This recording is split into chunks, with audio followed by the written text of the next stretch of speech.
I know how difficult this must be for you. Do you? Military intelligence must know what happened, what went wrong. Tracking down leads. You're just one of many.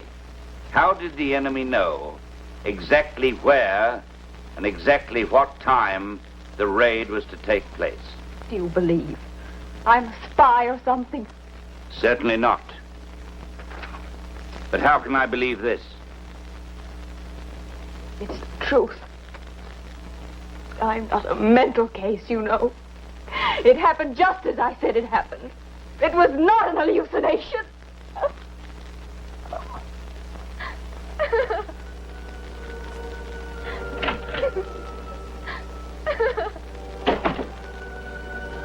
Hallucination. The perception of objects which have no reality, usually arising from disorders of the nervous system. Well, perhaps. But 3 of England's finest neurologists examined Emily McDougall all that summer of 1943 and found her nervous system quite normal. But what could it possibly have been but an hallucination?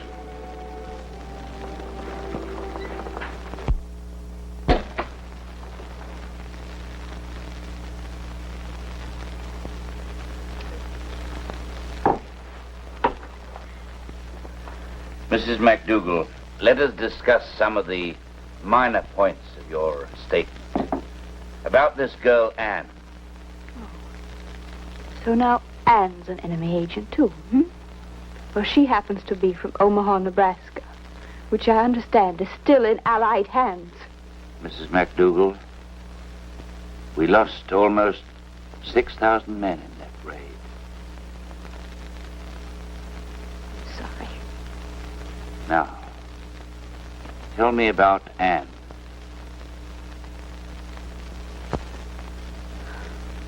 I'd corresponded with Anne for years.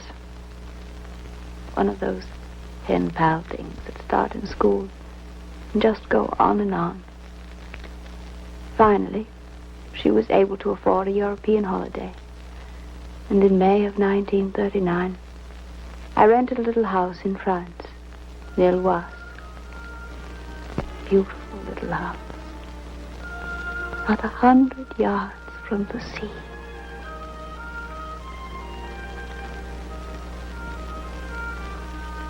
First, I thought it was the sea.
Will be here any time now.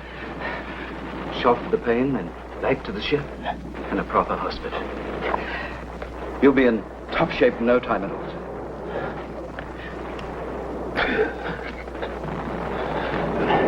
Come on. Take your mind off your troubles. Did you ever see such a bloody mess? Over the ships, the planes. How could so many things go wrong? Hitler will dance a jig when he hears how we botched this one up. He'll make August 12th a national holiday.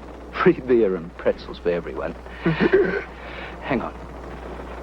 The doctor will be here any second. Answer me. Why don't you answer me? Sergeant, Sir? if the doctor shouldn't come in time, Now, don't talk like that. if I shouldn't get back all right, look up my wife. Understand? Make it as easy as you can. And tell I love her. Emily, I love you.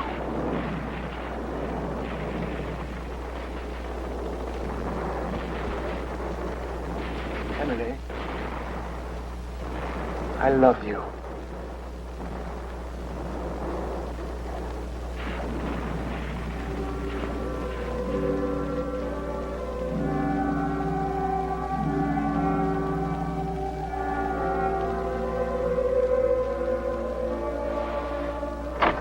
Emily!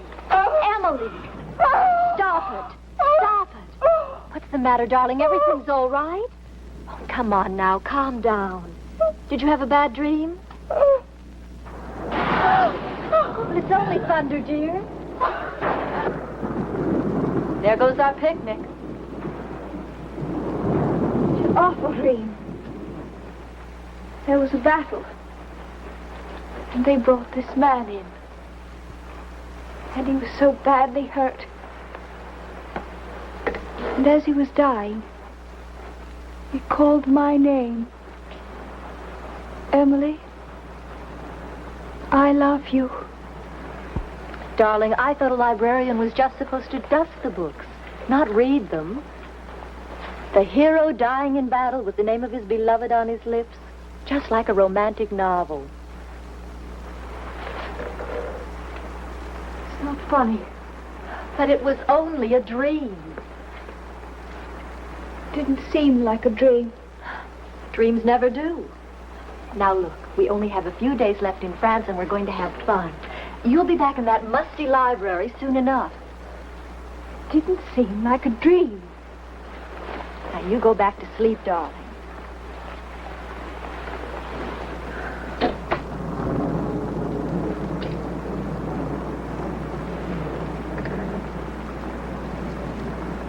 Didn't seem like a dream at all.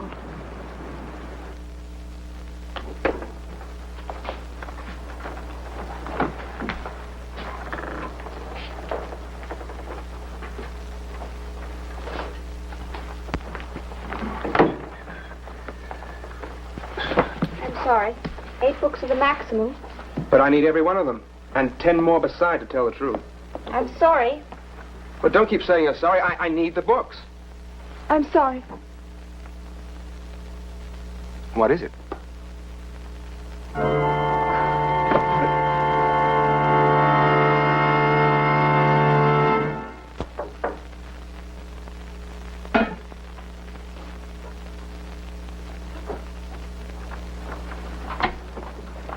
Hello? Feeling better? Oh, no. No! No! No, no. Please don't faint again. This is terrible. Just terrible. I shouldn't have run from the library when you fainted, but nothing like this has ever happened to me before. I made a girl blush once, but, well, everybody in town could make her blush. That was no accomplishment. Doctor said I fainted because I'm coming down with influenza. I'm glad. I mean, I'm glad because it wasn't because of me. Your name was on the nameplate on your desk, so I looked up the address in the directory. Well, better stay in bed and drink plenty of tea. A drop of whiskey wouldn't hurt either. Bye.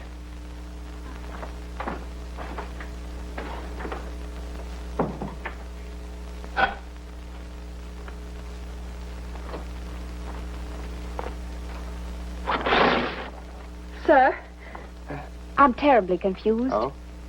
About what? Have I seen you before? Well, I came down from Dorking. It's a little town 6 miles from Glasgow. And, I went to Liverpool when I was 6 years old for my eldest sister's wedding. I'm sure we didn't meet there. But it really was you. And you said my name. I did. I don't have influenza. And I don't faint when a man looks at me. Good. And I'm not a neurotic or a hysteric or anything like that. Jolly good. I did dream about you. It was a terrible dream. Oh, I apologize. You're making fun of me. No, I'm not. Really, I'm very sympathetic. You're laughing at me. No, really. Go away. I'm not laughing at you, miss. Really, I'm not.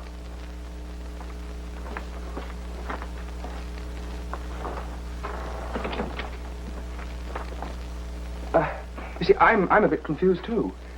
Well, no one's ever dreamed of me before. I mean, no one not related to me. And fainting besides. Well, it shakes you up a bit. I know. Well, perhaps you dreamed of someone else. Someone who looks like me. Well, that's very possible. I mean, I've got a very ordinary face. You have not.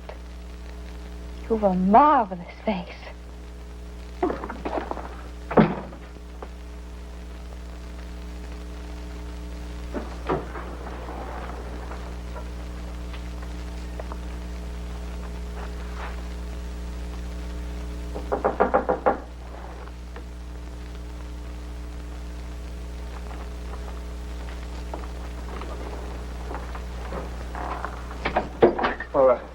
Thank you.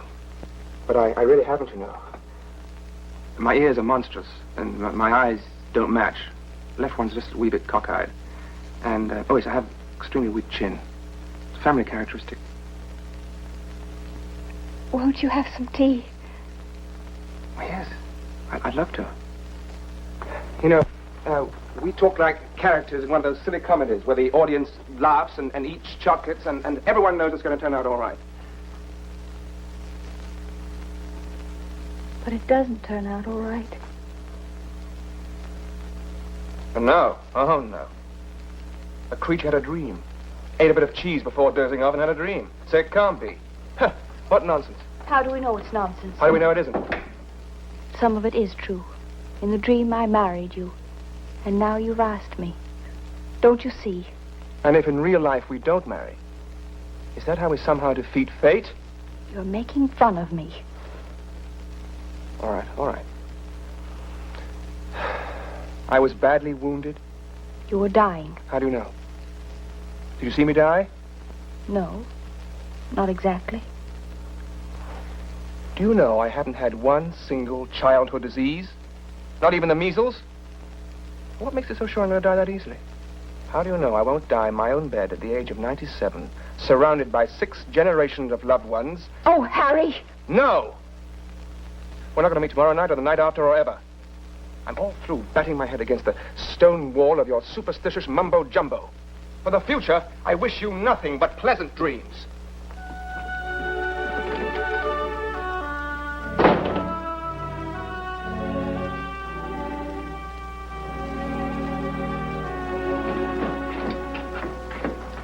In that dream, or whatever it was, I was wounded in a war? Yes, of course. About the same age as I am now? Yes. What war? Thank you, my good man.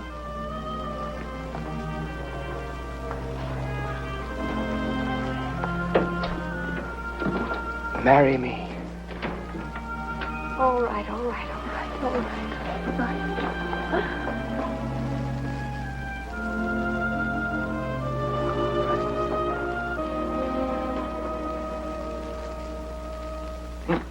And I don't see why, if following our plan, in the next 2 months, we could...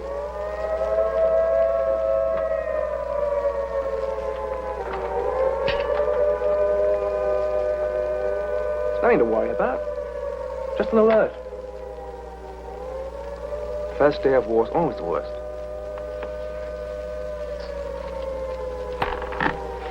Emily, darling. In about a month from now, Adolf will be on his bony knees begging our pardon. Can't you just hear the dear chap explaining the whole thing was a slight misunderstanding?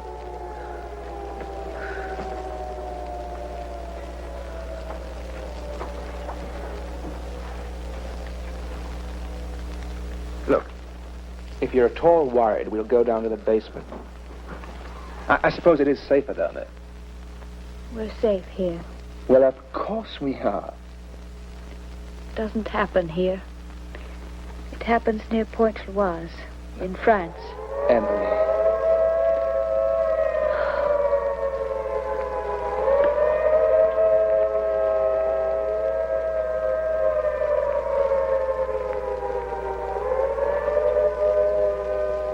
Emily. It's already past August 12th, so it won't happen this year. Please, darling. Is it next August 12th? Perhaps even the August 12th after that. Do you think we might have 2 years? Could we possibly be that lucky? Could we, Harry? Could we? Emily. I love you. Dear Anne, I am approaching another August 12th. But unlike the agony of last year, when Harry's unit was stationed here in England, this year my darling is in Alexandria, Egypt. 5,000 long, long miles from that house, near Pointe-Loise. Hello? Yes, it's me. It's really me. They flew a company of us back for special training at a camp nearby. Very hush-hush. And I'll tell you one thing. There's going to be plenty of long weekend leaves. Well, aren't you even a tiny bit glad to see me? Oh, Harry. So, it's to be this August 12th.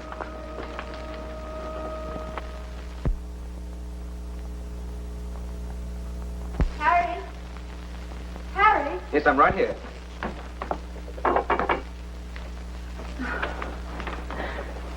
I woke up. You weren't there. I thought you'd gone without saying goodbye. Now, would I do a thing like that? I really wouldn't blame you. I've made our weekends here so miserable.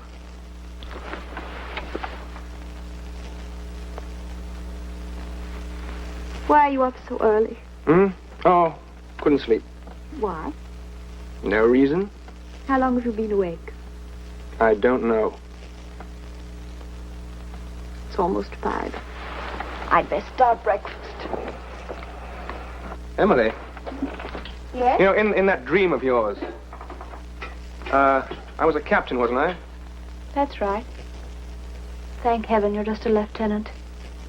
If some things are wrong, maybe everything's wrong. Yes.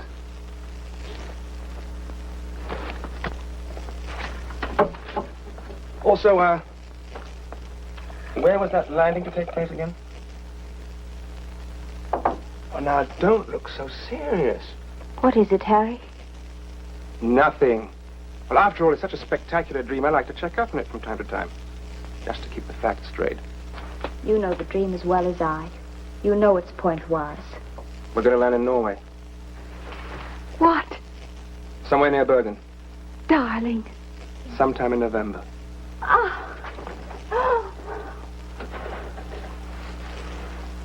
Is that true? Well, of course. Why didn't you tell me before? I can get court-martialed for even telling you now. Harry, if you ever lied to me about this. I wouldn't. Yes, you would.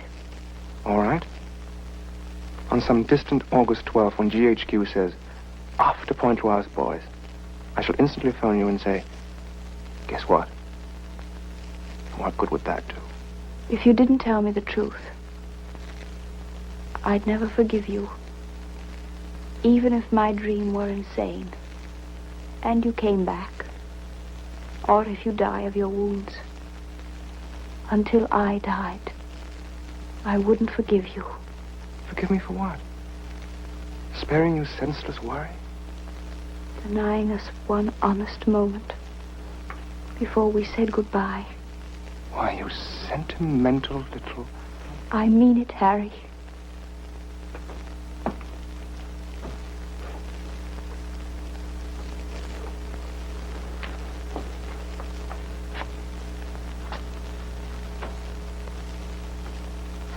Pointe-Loise. What? Oh, nothing. Nothing.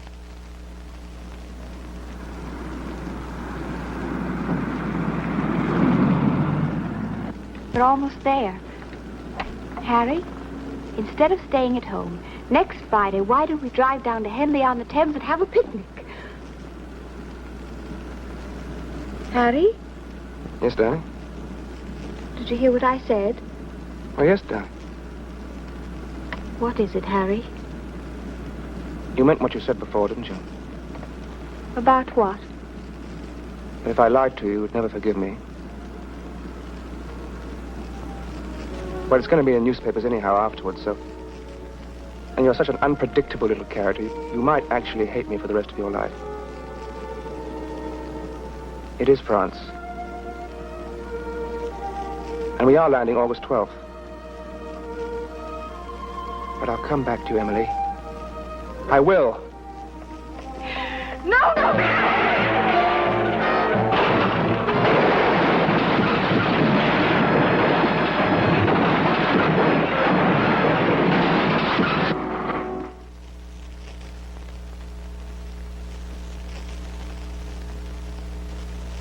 Welcome back. You had a motor accident.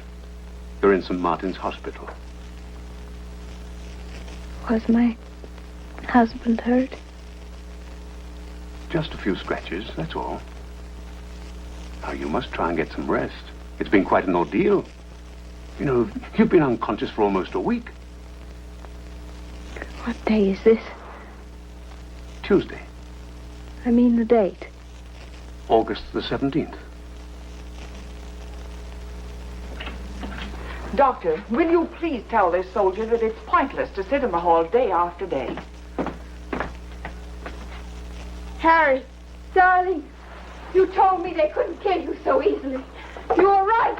You must You are go right. back to bed at once.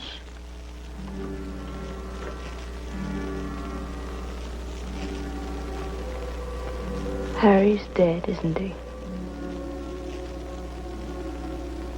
Oh, please, you must go back to bed at once. A shock like this might kill you. It's all right, Doctor. I've been expecting this man for years.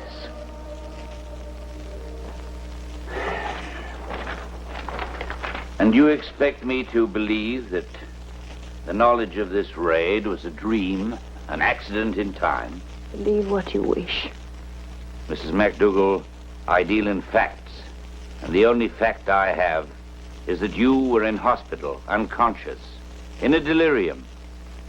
And in that delirious state, you mentioned again and again the exact time and place of a raid that was yet to take place. He's dead now, poor chap, and you can't hurt him anymore with the truth. Did he mention the raid beforehand to you? Why won't you believe me? And so what did Emily's psychic experience really prove? That fate can't be changed no matter what? Yes, I suppose so. But if Emily had had a second chance, aren't you absolutely certain she would have chosen the dream and those few sweet years with Harry? And what about Harry MacDougall? What would he have chosen? Exactly what he did choose, of course. Because isn't that the whole point about fate?